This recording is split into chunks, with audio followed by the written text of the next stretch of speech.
My name is Dami Fahimi, or Sunny. I'm a second year media, film and business student, and I am black and queer.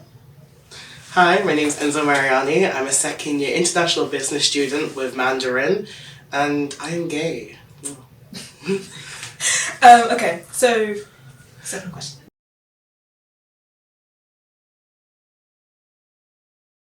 That's a lot to look at. An inspiration. Okay, probably like the whole cast of Pose. Because in LGBT society, we've been putting on every week we'll watch Pose, an episode of Pose, and it just brings everyone so much closer together. And I just love it because it's like being black and LGBT, you see very, very little representation, and when it's white and LGBT, you just see so much, and it feels that way. So then when you see people that are being, because I'm a photographer as well, when you see people being creative and they also have the same identities and features as you, it's just like, you know, you've waited, I'm 21, so I've waited like 21 years for this, and it's just so beautiful to see.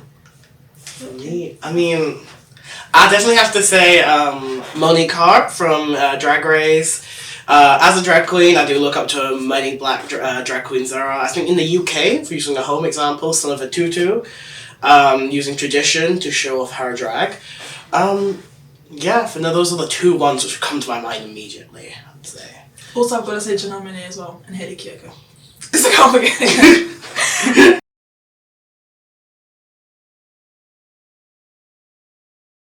I think separation from the rest of the LGBT community in general. It just goes into the fact we're not given much representation, and therefore people don't think we exist. Generally, I remember coming to Newcastle not thinking that me being who I was a big deal. Then when I first came, realizing, oh shit, everyone's gonna see I'm a black drag queen, really feminine, but it's something you don't see in the Northeast.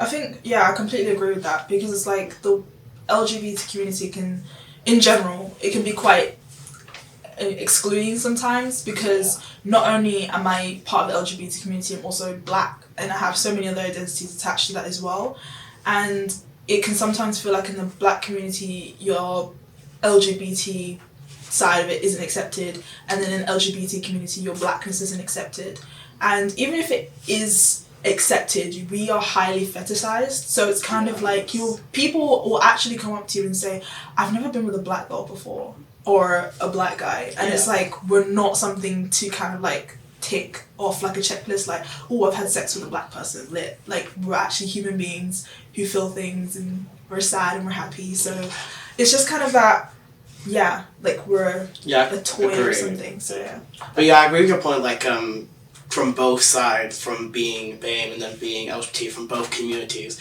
we're rejected just because one or the other doesn't like it. I mean, Son of a Tutu, who I mentioned previously, talks about rainbow racism and how that's a really big deal because, as I said, we're fetishized, or some people just because of like beauty standards, we're not seen as attractive, and that's another issue. So there's two sides to the spectrum, I think, and you need to sort that out. Yeah.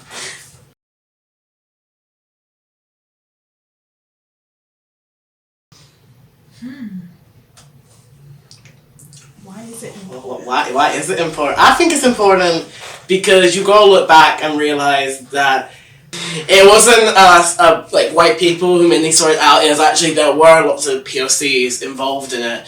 Marsha P. Johnson being probably the most famous one of them all. So I think that's important just to look back and realize from the get-go it wasn't like.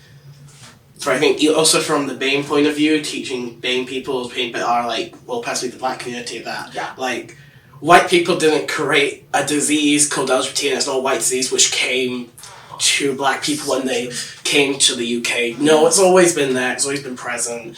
I think we just gotta remember, especially in Africa. Yeah. Like, I didn't realize until like a year ago how much of, especially in my own culture, how homosexuality isn't brand new. It's been here. It was colonization and the bringing of different religions that weren't a part of Rome, because we worship different things that would teach us that being gay was like a sin. And then you'll just be like, being gay, being LGBT has always existed, so many different types of genders, being non-binary, I'm non-binary, isn't a trend. It's not like suddenly people are just popping up non-binary, like this has always existed. I think the importance of remembering our history is just kind of like connecting to technically our ancestors in a sense. Like, these are the people who have paved the way for us to exist today. Yeah. You know, it's still hard, like, we can't walk down the street with our girlfriends or our boyfriends and stuff like that because people still act a certain way, but they have undoubtedly paved the way for us to live the way we do today, and it's like, you got to be constantly thankful for that.